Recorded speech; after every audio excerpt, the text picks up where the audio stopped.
एक राजा था। उसने अपने गुरुजी से कहा, गुरुजी एक सवाल है। क्या? मैं ही राजा क्यों बना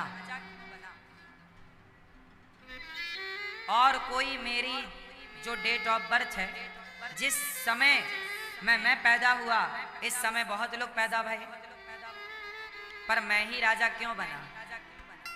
गुरुजी ने कहा कि फलाने पहाड़ पर चले जाओ, तुम्हारे प्रश्न का उत्तर वहां एक साधु रहते हैं, वो देंगे। राजा बड़ी जिज्ञासा लेकर साधु के पास गया। साधु जी बताओ, मैं राजा क्यों बना? मेरे समय पर तो बहुत लड़के बच्चे पैदा भये, वो राजा क्यों नहीं बने, मैं ही क्यों बना? वो साधु को राजा ने ध्यान से देखा तो वो अपना मांस नोच नोच के खा रहा था। साधु। राजा बोला कि बाबा जी आप ये क्या कर रहे हैं? साधु ने कहा कि तुम जाओ, उस पहाड़ पर एक संत हैं, वो तुम्हारे प्रश्न का उत्तर देंगे। राजा की जिज्ञासा और बढ़ी। सवाल तो यही था कि मैं ही राजा क्यों बना, और कोई राजा, जितना सुख मुझे है इतना सुख और किसी को क्यों नहीं मिला? दूसरे संत के पास गए तो वो संत अंगार खाने की कोशिश करें और जल जाए तो गिर जाए अंगार। संत जी ने, राजा ने कहा महाराज ये आग काहे खा रहे हो, हम आपको रोटी देते हैं। साधु ने कहा कि तुम्हारे प्रश्न का उत्तर उस गांव में बच्चा पैदा होने वाला है, वो तुम्हारे प्रश्न का उत्तर देगा, जा। राजा गए, बच्चा पैदा होने वाला, बच्चा पैदा हुआ। राजा ने गोद में लिया, उस नवजात बालक से पूछा भाई तुम कौन हो? और वो साधुओं ने तुम्हारा पता दिया, तुम मेरे प्रश्न का उत्तर दो कि राजा मैं क्यों बना? उस नवजात बच्चे ने कहा महाराज आप अभी कितने साधुओं से मिले? बोले 2। और बच्चा बोला मैं 3 और आप 4।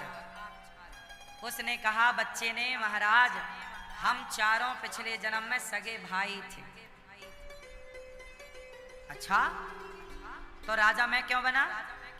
बोले हुआ ऐसा कि हम चारों बड़े गरीब थे, हमारे यहाँ खाने को रोटी नहीं थी। एक दिन क्या हुआ कि हम लोग किसी दूसरे गांव गए तो वहाँ भंडारा हो रहा था, तो हम लोगों को पूड़ी और साग मिली, साग पूड़ी मिली। हम चारों ने पत्तल में 4-4 पूड़ी रखी, कई दिनों से भूखे थे। हम चारों खाने बैठे ही थे कि एक भूखा आया और बोला भैया बड़ी भूख लगी है, खाने को दे दो। तो बड़े भैया ने बोल दिया कि हम तुझे दे देंगे, तो क्या हम अपना मांस खाएंगे? तो आज वो ऐसी बुद्धि बनी कि वो अपना नोच नोच के खा रहे हैं। दूसरे से मांगा तो दूसरे ने कहा हम तुझे दे देंगे, तो हम तो खुद भूखे हैं, क्या हम अंगार खाएंगे? तो वो अंगार खा रहा। तीसरा उस बालक ने कहा कि मेरे से कहा उस आदमी ने कि भैया मैं बड़ा भूखा हूँ, मुझे भी कुछ दे दो। तो मैंने कहा कि यदि मैं तुझे दे दूंगा तो मैं भूखों मर नहीं जाऊंगा, तो अभी मैं पैदा भया और अभी मैं मर जाऊंगा।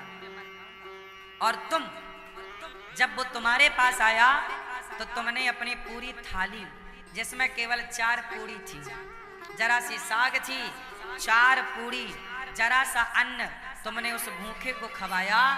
उस अन्नदान के कारण भगवान ने तुम्हें राजा बना के भेजा कि जाओ, तुमने किसी दूसरे का दुख और दर्द समझा है, इसलिए तुम राजा बनने के लायक हो। जो दूसरों का दुख दर्द समझेंगे वही तो महान बनेंगे, जो दूसरों का दुख दर्द पीड़ा नहीं समझेंगे वो काहे महान बनेंगे?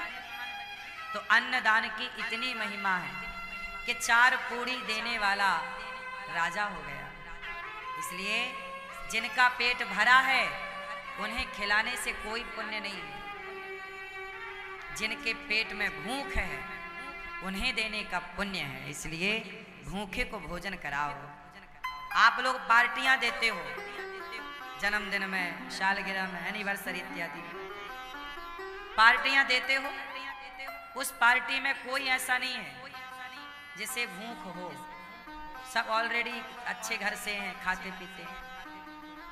आपने अपने जन्मदिन में क्या एक भी ऐसे व्यक्ति को भोजन दिया जिसको वास्तविक में भूख लगी हो और रोटी का जुगाड़ ना हो? सोचो कि कोई भूखा हो और उसे कोई रोटी देने वाला ना हो और आप रोटी दे दें, तो आपने रोटी देकर उसके प्राणों की रक्षा करी है, मतलब आपने जीवन बचाया है। जीवन दान देने का पुण्य अन्न दान करने से, क्योंकि अन्न ही जीवन है। इसलिए आपसे कहूं कि जब आपका जन्मदिन आए, शादी की सालगिरह आए, तो गौरी गोपाल आओ। ये संत लोग भोजन करते हैं, लाइन में लगकर देखो रोटी लेते हैं। ये भजन करने वाले साधु हैं जिन्होंने कृष्ण के सिवा कुछ चाह नहीं रखी, भिक्षा मांग कर अपना खाते हैं, भजन करते हैं। आपकी रोटी यदि सहायक बन जाए उनके भजन में तो कितना बढ़िया है। इसलिए अन्नदान करिए। गौरी गोपाल आश्रम में जो संतों को भोजन मिल रहा है, आप भी दीजिए।